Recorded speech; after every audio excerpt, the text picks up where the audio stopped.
झारखंड मुक्ति मोर्चा के महासचिव सह प्रवक्ता सुप्रियो भट्टाचार्य ने आज एक प्रेस कॉन्फ्रेंस का आयोजन किया, जिसमें उन्होंने नवनिर्वाचित राज्यसभा सांसद प्रदीप वर्मा के एफिडेविट को लेकर सवाल खड़ा किया। साथ ही साथ उन्होंने कहा कि झारखंड में अगर 1 साल के अंदर चुनाव नहीं हो सकता है तो हरियाणा में कैसे अभी नई सरकार का गठन हुआ है, इसके बारे में भी उन्होंने सवाल खड़ा किया।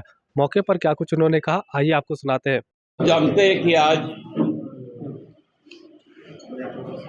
राज्यसभा का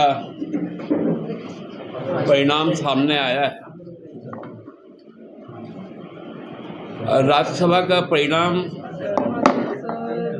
इसलिए आज ही आ गया 21 की जगह, क्योंकि भारतीय जनता पार्टी और झारखंड मुक्ति मोर्चा द्वारा यहाँ के सीटों के लिए अपने अधिकृत प्रत्याशियों की घोषणा की गई थी,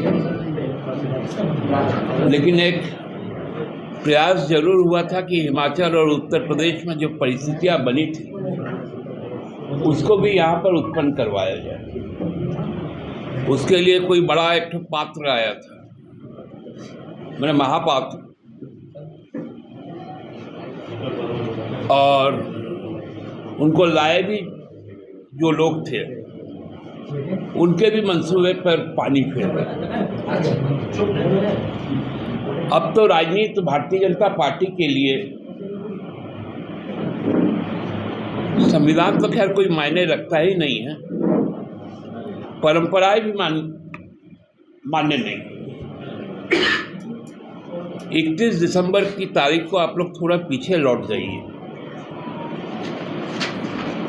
तो आज जो राज्यसभा से चुने गए हैं सरफराज जी हमारे गांडे विधानसभा क्षेत्र का प्रतिनिधित्व करते थे। उन्होंने अपनी सदस्यता से को त्याग किया था और हम लोग चाहते थे कि चुनाव आयोग, क्योंकि 1 वर्ष से ज्यादा का हमारा कार्यकाल बचा हुआ था, वहां उपचुनाव करवा दे। लेकिन उछल कूद करने वाले एक सांसद है गोड्डा से, जिनके किस्से कहानी अब हम बहुत जल्दी आप लोगों के बीच में बताएंगे। उन्होंने राष्ट्रपति भवन, राजभवन चल जाने का काम किया, एक चिट्ठी लेकर महाराष्ट्र का एक हाईकोर्ट का हवाला देते हुए कि जहां 1 साल से कम का समय बचा हो वहां पर चुनाव नहीं होना चाहिए। सांसद महोदय बहुत तेज प्रवृत्ति के व्यक्ति, उनको लगता है कि हर गेंद पर वही चौका छक्का मार सकते हैं, लेकिन उनसे भी तेज बल्लेबाज अमित शाह जी, उन्होंने परसों से जो हरियाणा में काम किया,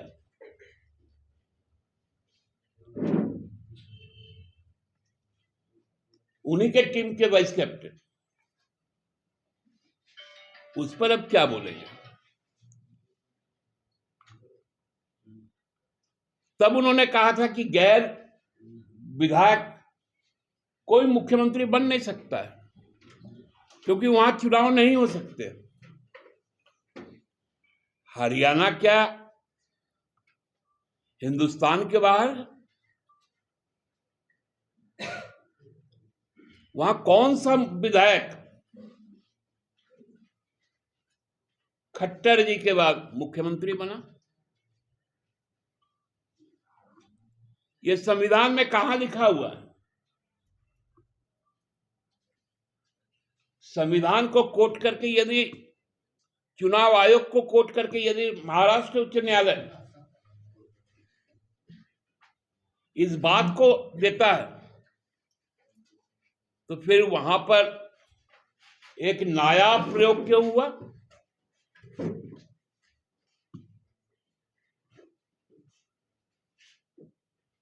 बताना पड़ेगा ना। उछल कूद करते थे तब तो कल्पना जी सार्वजनिक जीवन में भी नहीं आई थी। मुख्यमंत्री नहीं बन सकते, मुख्यमंत्री नहीं बन सकते। अब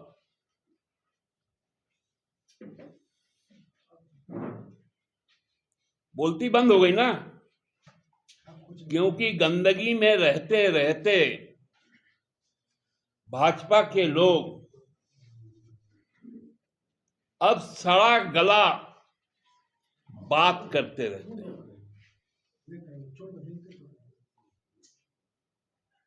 बहुत आदिवासी अस्मिता की बात करने वाले लोग थे, स्थानीयता की बात करने वाले लोग थे। आजमगढ़ का एक व्यक्ति को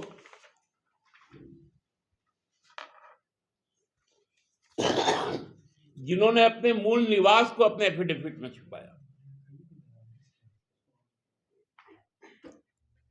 उसे रांची बताया, वोटर खिचड़ी का है,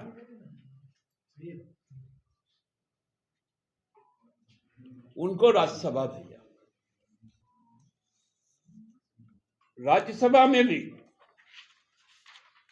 कुछ चीजें होती हैं कि आपको एफिडेविट देना पड़ता है कि आपकी संपत्ति कितनी है, आपकी पत्नी की कितनी है,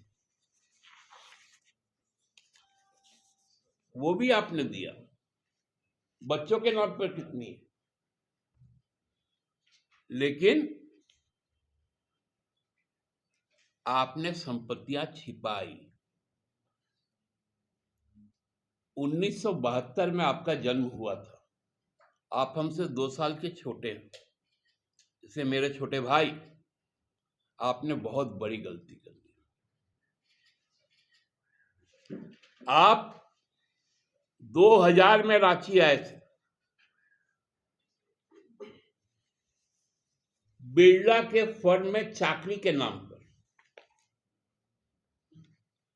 आप उनके जो हॉस्पिटल थे, जो स्कूल थे, उसके प्रबंध निर्देशक नियुक्त हुए थे और केयरटेकर भी थे।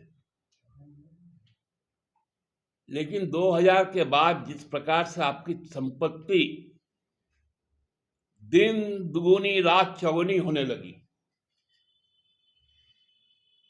वो अप्रत्याशित है। आपने रघुवर राज में इतनी संपत्तियां अर्जित की कि वो लिखना भी आप उचित नहीं समझे। लेकिन खैर, ये तो कानूनी पहल है, हम लोग उस पर भी जाएंगे।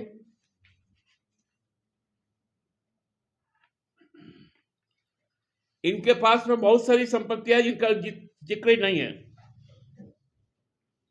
अनगढ़ा थाने का महेशपुर में जो गेतलसुद वाला जो रास्ता है, वहां पर फार्म हाउस है, उसकी जिक्र नहीं है, लेकिन हमारे पास उसके डॉक्यूमेंट है।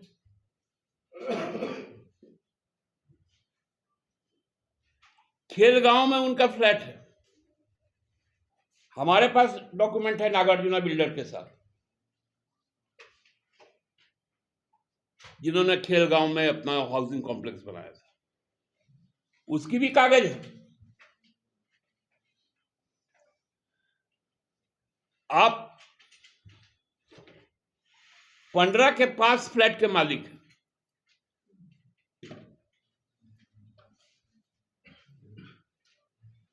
आप जो वहां पर जो दवाई दुकान है सरला बिरला के अंदर, वो भी आप ही का है।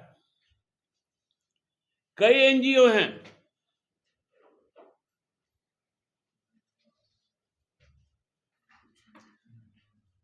यहां अरगोड़ा में भी आपका भूखंड है, धनबाद में भी है,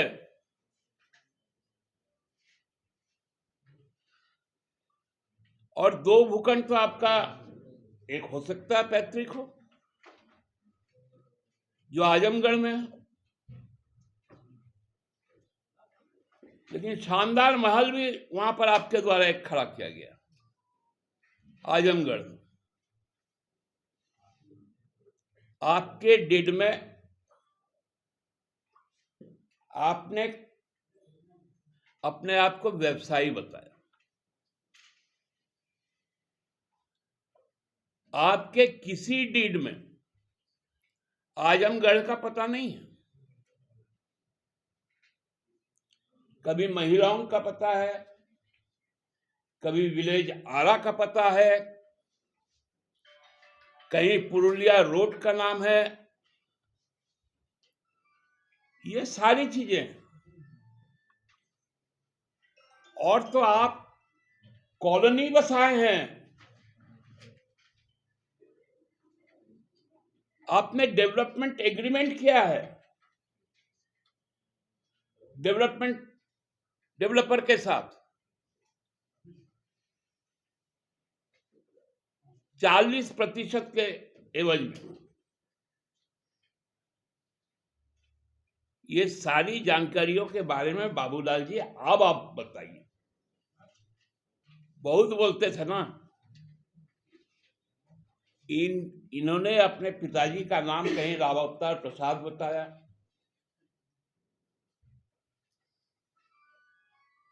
कहीं राव अवतार कुमार प्रसाद बताया।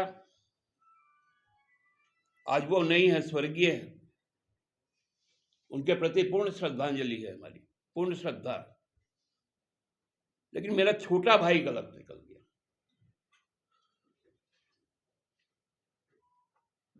कहीं है राम अवतार प्रसाद वर्मा भी। आपने अपने एफिडेविट में न खुद को कर्मचारी बताया, न व्यवसायी बताया, लेकिन 7 बैंक खाते का जिक्र आपने।